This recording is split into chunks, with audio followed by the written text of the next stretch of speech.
આપણી અંદરની ગુરુએ આપણાને ઓળખાણ કરાવી કે પાપ શું છે અને ધર્મ શું છે.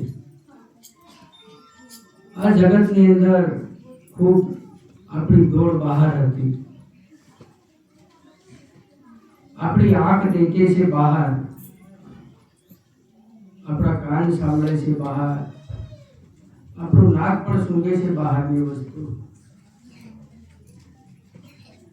બહારની વસ્તુ દેખી અને માણસ મોહિત થઈ જાય. કેવી કેવી વસ્તુ એની અંદરથી પ્રગટ થાય. હંમેશા આંખ બહારની વસ્તુ દેખતી હોય, સારું બી દેખતી હોય, બુરી વસ્તુ પણ દેખતી હોય. માણસની અંદર કેવી પ્રકારની અંદરથી વાસનાઓ પ્રગટ થાય. ધન દેખી લોભ પ્રગટ થાય, રૂપ દેખી માણસની વાસના પ્રગટ થાય. અનેક પ્રકારની વસ્તુ આપણી અંદર ખરાબ ઉત્પન્ન થાય. તો ગુરુદેવે આપણાને શું અંદરની વસ્તુ બતાવી કે બહાર દેખી મોહિત મત થાવ, બહારનું સાંભળી અને લલચાઈ મત જાવ. કેમ કે તમારી અંદર બેઠો છે એની ઓળખાણ કરો. આપણી અંદર બેઠો છે અંતર્યામી આત્મા. એ બટો બધી વસ્તુનો તોલ કરે છે, અનુભવ કરે છે. બેઠો બેઠો આપણી અંદર પારખી રહ્યો છે. પૂરી જીવન જીવવાની કળા આપણને બતાવે છે. આપણી અંદર બેઠો હોય, જ્યારથી આપણી અંદર આ દેહી ઘડતો બેઠો આ દેહીને અંદરની ઘડી, અને ત્યારથી આપણે સાથે છીએ. અને આની દેહીની કિંમત છે. એ બેઠો એટલે આની દેહીની કિંમત છે. એ આ દેહ ઘટમાં ઘડનારો નહીં હોય તો આની દેહીની કઈ કિંમત નથી. પણ કિંમત કોની છે? આપણી અંદર બેઠો છે એની કિંમત છે. એ બેઠો કેવો અનુભવ કરે, કેવો ભાવ કરે, કેવી કેવી વસ્તુની પારખ કરે. એ મહાન અમર વસ્તુ છે. તો એવી ગુરુદેવે આપણાની ભીતર બતાડી અંદર વસ્તુ કે તમારી અંદર અટૂટ ખજાનો, અઢળક ખજાનો, એની અંદર તમે ડૂબકી મારો. તો ગુરુદેવે આપું શું બતાવ્યું? શાંતિનું ઘર. એ શાંતિનું ઘર ક્યાં છે? આપણી અંદર છે. બહાર તો બધી અશાંતિ છે. ધન માટે દોડવું તો બી અશાંતિ, કંઈક માન માટે દોડવું તો બી અશાંતિ, કંઈક પદ માટે દોડવું તો પણ અશાંતિ. અને જેના માટે આપણું દોડ કરવું એ બધું છૂટી જવાનું, કંઈ આપણી હાથે નહીં આવે. તો ગુરુદેવે કીધું કે તમારી અંદર ડૂબકી મારો.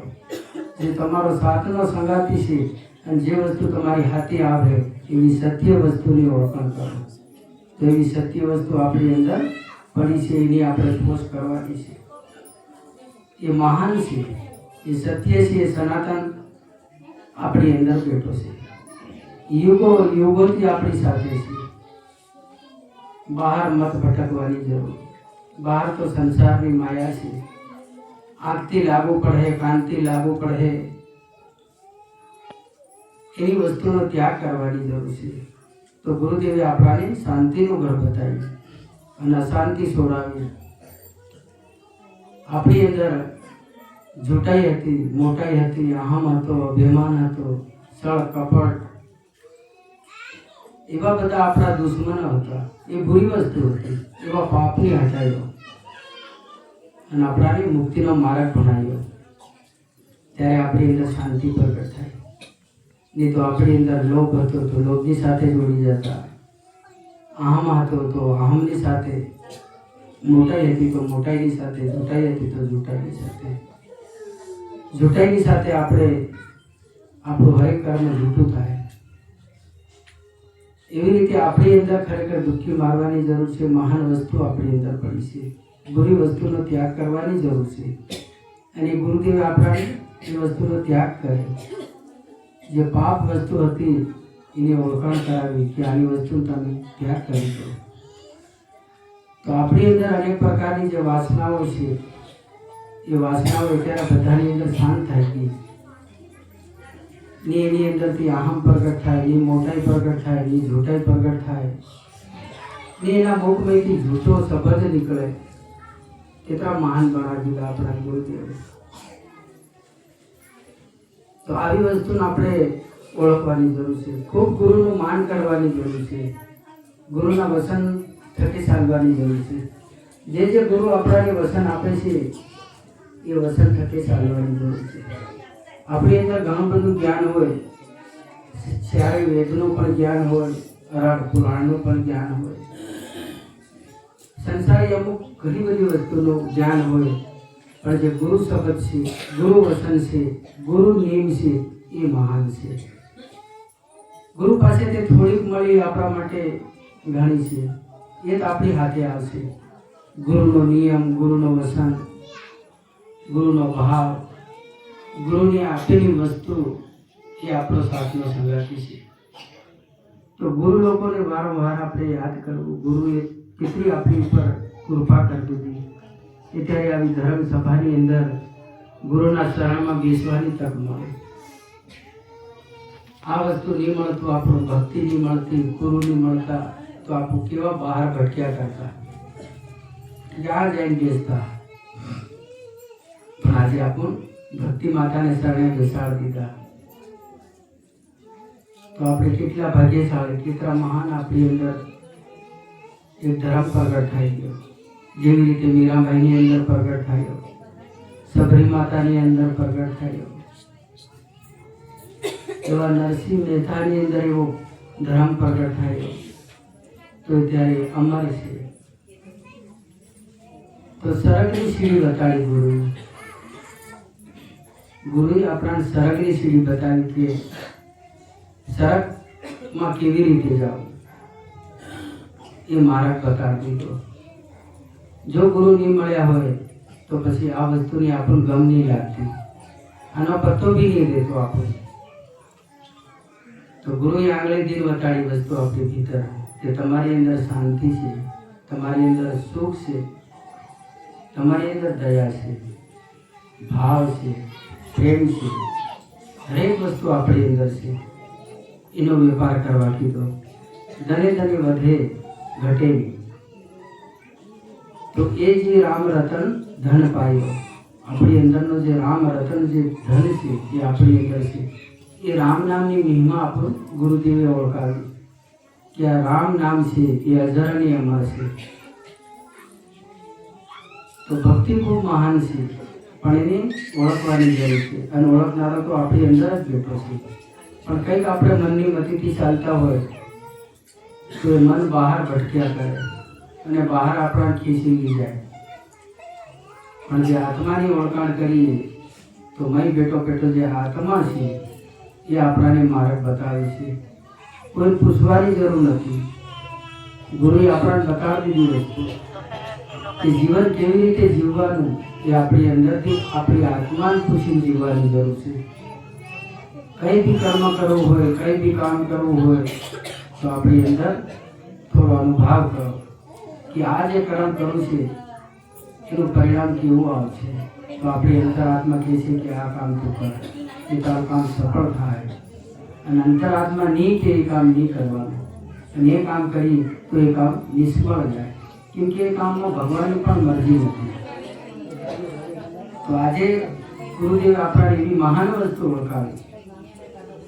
ભગવાનની મરજી છે એ મરજીથી આપણે કામ કરી રહ્યા, અને ભગવાનની મરજીથી આપણું જીવન જીવી રહ્યા કે મારું જે હરી કરે તે ખરી.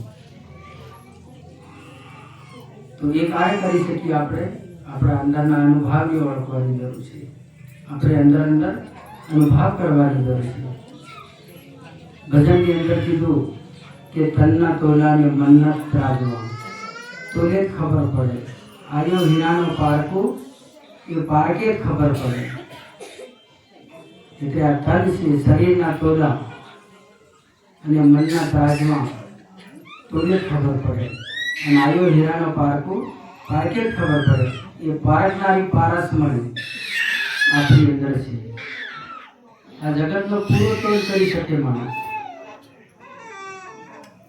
આ ધરતીનો તોલ કરી શકે માણસ, સાંજ ઉપર બી જઈ શકે, 4 યુગની પણ માણસનો અનુભવ થઈ શકે, 7 લોકની બી ખબર પડે, પૂરા બ્રહ્માંડની બી ખબર પડે. એવી મહાન શક્તિમાં પડી છે. પણ આપણે બહાર ભટક્યા કરીએ મનની હાથે તો પછી સંસારની માયાજાળની અંદર ગોતા માર્યા કરીએ. પણ એ માયાજાળથી બહાર નીકળી તો પછી આપણાને આગમની ગમ લાગે. તો એ વસ્તુ આપણી અંદર એવી મહાન શક્તિ પડી છે અને એ શક્તિ ગુરુદેવે આપણાને અંદરથી જગાડી. જેવી રીતે જોત પ્રગટ થાય એવી રીતે આપણી આત્મા જગાડી દીધી. ત્યારે આપણે ત્યારે ગુરુના શરણમાં આવીને બેસવાનું હરેકની આપણને તક મળ્યો, આપણને આસાન મળ્યું. એ આસાન કંઈ એ મહાન આસાન છે. બાકી ગુરુ નહીં મળતા, ભક્તિ નહીં મળતી તો આપણને આસાન નહીં મળતું. આવી જગ્યાએ ધર્મસભાની અંદર બેસવાની મળતું. તો ધર્મસભાની અંદર બેસવાથી આપણા જીવનનો ઉદ્ધાર થાય છે. કાન દ્વારા સત્સંગનો શબ્દ પડે આપણી આ દેહી પવિત્ર થાય. આપણી અંદરના જે વિકારો છે એનો નાશ થાય. આપણી અંદર કાયર વસ્તુ શું છે? આપણી અંદર જે કાયરતા છે એ માણસની અંદર જે જોટાઈ છે, મોટાઈ છે, અહમ છે, અભિમાન, એ કાયર વસ્તુ છે.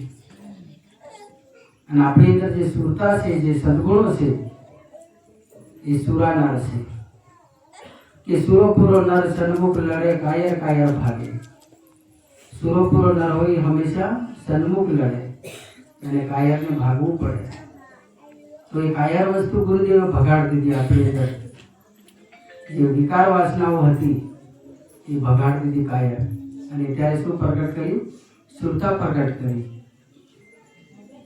તો ભક્તિ ખૂબ મહાન છે. જ્યારે જ્યારે સૃષ્ટિની ઉપર, ધરતી ઉપર જ્યારે જ્યારે પાપ વધે છે, અત્યાચાર વધે છે, આપણા હિન્દુ સનાતન ધર્મની અંદર કંઈક એવું વિદેશી ધર્મ, વિધર્મી આપણા ધર્મને તોડવા માટે અહમ કરે, અભિમાન કરે, સળ કરે, કપટ કરે અને આપણા જે આદિવાસી ભાઈઓને અલગ માર્ગે લઈ જાય અને આજે કેટલા 50-60 વર્ષથી આપણી ઉપર આક્રમણ કરતા. પણ આજ ભગવાન રામે કામ કર્યું. કેમ કે હંમેશા સત્યનો વિજય હોય. માણસને અવળે માર્ગે દોરવાથી, દેવી દેવતાનું અપમાન કરવાથી, રામનું અપમાન કરવાથી, ભગવાનનું અપમાન કરવાથી, એવું બધું કરવાથી એની હાર થાય છે. તો આપણો સનાતન ધર્મ ખૂબ મહાન છે. ધર્મ ઉપર વિશ્વાસ રાખો, ગુરુ ઉપર વિશ્વાસ રાખો, ભક્તિ ઉપર વિશ્વાસ રાખો. સનાતન ખૂબ મહાન છે. તો ગુરુ મળ્યાને આપણને ગમ લાગી. આજે કેટલું આપણું જીવન સુધરી ગયું કે સતના માર્ગ પર ચાલ્યો. સતના માર્ગ ઉપર ચાલવાથી કોઈ આપણો વાંકો વાળ નહીં કરી શકે. ગમે એટલો દુશ્મન આવી જાય પણ આપણું નહીં ડગાવી શકે. કેમ કે ધર્મનો માર્ગ ખૂબ મહાન છે. જે ધર્મના માર્ગ ઉપર ચાલે એની સાથે કુદરત રાજી થાય છે, ભગવાન રાજી થાય, 33 કરોડ દેવતા રાજી થાય. પછી એનો કોઈ વાળ વાંકો નથી કરી શકતો. પણ આપણે ચાલવાની જરૂર છે સત્યને માર્ગે. બાકીનું કામ કોણ કરશે? આપણો ભગવાન કરશે. તો ભગવાન ઉપર ખૂબ ભાવ કરો, ભગવાન સાથે પ્રેમ કરો, ગુરુ સાથે ભાવ કરો, ગુરુ સાથે પ્રેમ કરો. એક લગની લગાડો અંદરથી. એ લગની આપણી અંદરથી, સૌની અંદરથી એકબીજા સાથે એક ભાવ જોડાશે, પ્રેમ જોડાશે. તો એકબીજાની અંદર કંઈક બુરી વસ્તુ હોય, ખરાબ વસ્તુ હોય, એ પણ દૂર ભાગી જશે. સાચા માણસનો સંગ કરો, ખરાબ માણસોનો સંગ નથી કરવો. તો જીવનમાં આપણને ભક્તિ મળી, ગુરુ મળ્યા, ગમ મળી, તો આપણે કેટલા મહાન, ભક્તિ માતા કેટલી મહાન છે કે આપણા જીવનનો ઉદ્ધાર કરે, સાથે 7 અવતારની ઓળખાણ કરાવે.